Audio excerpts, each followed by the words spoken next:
Sa simula, wala pang kahit ano. Wala pang lupa, wala pang langit, at wala pang liwanag. Ngunit naroon na ang Diyos. Alam niyo ba kung paano niya ginawa ang lahat? Sa aklat ng Genesis, ipinakita ng Diyos ang kanyang kapangyarihan sa pamamagitan lamang ng kanyang salita.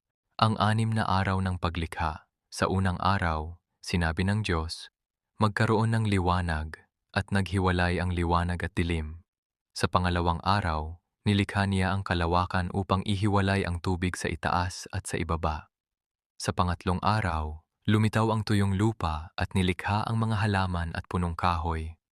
Sa ika-4 na araw, nilikha niya ang araw, buwan, at mga bituin upang magbigay ng liwanag sa mundo.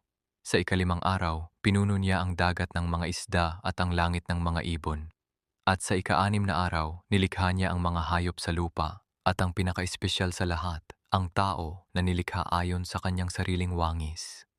Ang mga hiwaga at himala, ngunit hindi doon nagtatapos ang kapangyarihan ng Diyos.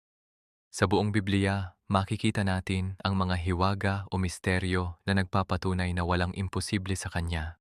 Nariyan ang paghati sa dagat na pula ni Moises, kung saan ang dagat ay naging tuyong lupa upang makatawid ang kanyang bayan.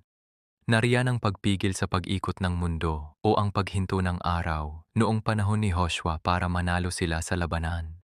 At ang pinakamalaking hiwaga sa lahat, ang pagsasakatawang tao ng Diyos sa pamamagitan ni Jesus na naglakad sa ibabaw ng tubig, nagpabangon ng patay, at nag-alay ng buhay para sa atin. Ang lahat ng ito ay patunay na ang Diyos na lumikha ng universo ay ang Diyos din na nagmamalasakit sa iyong maliliit na dalangin. Kung kaya niyang gumawa ng bituin mula sa wala, kaya rin niyang gumawa ng himala sa buhay mo ngayon. Magtiwala ka, dahil ang Diyos ng simula ay siya ring Diyos na kasama mo hanggang sa huli. Sana ay naging inspirasyon sa iyo ang kwentong ito ng dakilang paglikha ng ating Panginoon. Kung gusto mo ng mga ganitong klaseng content na nagpapatatag ng pananampalataya, paki-subscribe naman po at i-click ang bell icon para laging updated. Maraming salamat sa panunood.